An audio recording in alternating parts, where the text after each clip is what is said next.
Today, you will listen to an inspiring story of a man who went through depression and difficulties, but ended up happier than ever thanks to the MGTOW philosophy. Everyone has their process, so if you are now testing the waters and getting to know more about this life-changing belief system, feel free to check my videos on the subject once you're done with this story. Listen up because you are about to learn a lot about mentality and how to overcome challenges. But before we go deeper, let me share the comment of the day. Shout out to Service Steenkamp. He said, "I woke up to this when my wife texted me she wants a divorce. I have 3 kids with her. She stays with another man in another state, now while I was forced to move back to my mother's house. It all started when COVID cost us our jobs in 2020. We moved to her family while trying to get back on our feet. It didn't work out. She sent me off to another state to go work, and while I was there hustling, I received the text. I was gone for about a month. This is when I learned to never listen to a woman's idea about what we need to do. I was a simp and have been separated from my kids for almost 2 years now, unfortunately. I do get to call the kids at least once a week, but that doesn't always work out. My son hardly wants to speak to me. He is 5. My eldest misses me and is always asking daddy when I am coming home. She is 8. And my youngest doesn't really know or understand what is happening. She is 3. I miss them daily and have managed to study software development full-time now and am almost about to graduate, so I can give my kids the life they deserve. I was married for 7 years and together with their mother for a total of 10 years. I wish I took the red pill sooner. Thank you, Man Guide, for the awesome content. I'm learning a lot. God bless." Service Steenkamp, as they say, better late than never. And let me tell you that it's very noble that you want to give your children a good life. I encourage you to keep giving your best, and I am glad you like our content. Expect more RP insights in the future.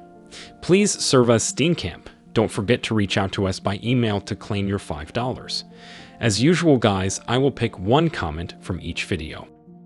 It may be the funniest, the most light, or one that touched me, so don't forget to leave a comment, and you may be our next winner. Now, back to the video. All credit goes to Jack Shepard for sharing this beautiful history. Blessings, man. I hope you keep living this life of satisfaction and achievement. The story goes something like this. Many men go through some form of rage and have never heard of red pill or MGTOW. More people need to read about this because red pill rage is a real thing and is no joke. That is a very bitter, very hard pill to swallow. For me, the first part of red pill rage was denial. In my mind, I was going to be a badass and obliterate my wife for filing a bogus PFA and then filing for divorce. I was sadly mistaken. I quickly went from a masculine frame, having a 3-bedroom house, a brand new truck, and living fairly comfortably to being broke, homeless, and walking to the bus stop to catch a bus to work. I still walked about 3 miles or so daily to and from the bus stop. I was also about to go to school whether I wanted to or not. The school of how corrupt the family courts, family court judges, and divorce lawyers really are. I quickly found out that divorce is a business and I was only inventory. I was tossed around in the system like luggage at an airport. Once I swallowed that part of the red pill, my next stage was depression. I was broke, walking to the bus stop to get a bus to work and living with a pain-in-the-ass woman just so I wouldn't be homeless. My life was a wreck, and I was just getting started with my education in the corrupt world of the divorce business where the only right I had was the right to pay. I was clearing about $5 an hour after my pay was plundered and pillaged by the corrupt divorce system. I had no way out, no money for my own place, no money for a lawyer, and no end in sight. I may not agree with it, but I can certainly understand the murder/suicide portion of the red pill rage. At that point in my life, I had no hope of ever being happy, so what would I have to lose? The only way that I got out of the corrupt divorce system was that my wife died. It was 6 years into this nightmare, and the corrupt divorce system still had its knee in my neck. I could very possibly still be paying today, 14 years after she made her first move in the corrupt family court system, had she not died. I never even had any kids. The next stage for me was bitter and hurt. I was several years into my bitterness and hurt after she died when I realized that my wife didn't do this to me. While she was the one who initiated it and she surely could have put an end to it. The system of corruption and mining money from unknowing innocent victims, charged with no crime and being treated worse than a convicted felon, was where things were off the rails. Once I was able to wrap my head around it and accept that divorce is just another money grab by the corrupt government and its minions, I finally understood. The next step was rebuilding and screwing my head on straight, and finally finished swallowing the rest of the red pill. I have managed to get back on my feet, single and living on my own, and staying that way. I have vowed to never allow myself to be caught up in the corrupt relationship scam ever again. When I see nice-looking women, I'll check them out, and I immediately rate them on a 1 to 10 scales. What is that scale? The scale of how much of a hoe she is. I don't hate women at all. I love women, but I'll never trust them again as long as the corrupt divorce system is still running rampant. I am happy and living the good life now and glad I managed to live through the nightmare of the divorce business. I even have women friends and playmates that is as close to a relationship as they will ever get. This next little bit is when I was at my lowest, right before my wife died. I was contemplating taking myself out and ending my nightmare. I wrote this to remind myself what can happen and did happen if I dare go back to the relationship plantation.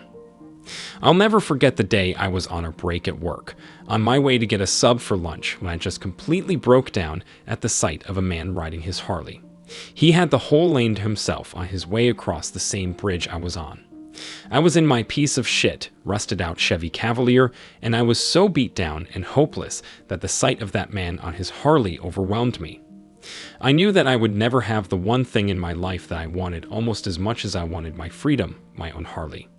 As long as it had Harley Davidson on the tank, I didn't care what model it was, I would never have one anyway. Several years later, I was on that same bridge when I saw the man riding his Harley. That was so emotional for me, and I had another moment.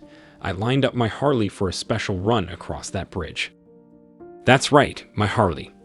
Full throttle, slamming through the gears and tears streaming from my eyes again as I dedicated my run across that bridge to the beat-down, hopeless man that knew he would never have his freedom, let alone have his own Harley.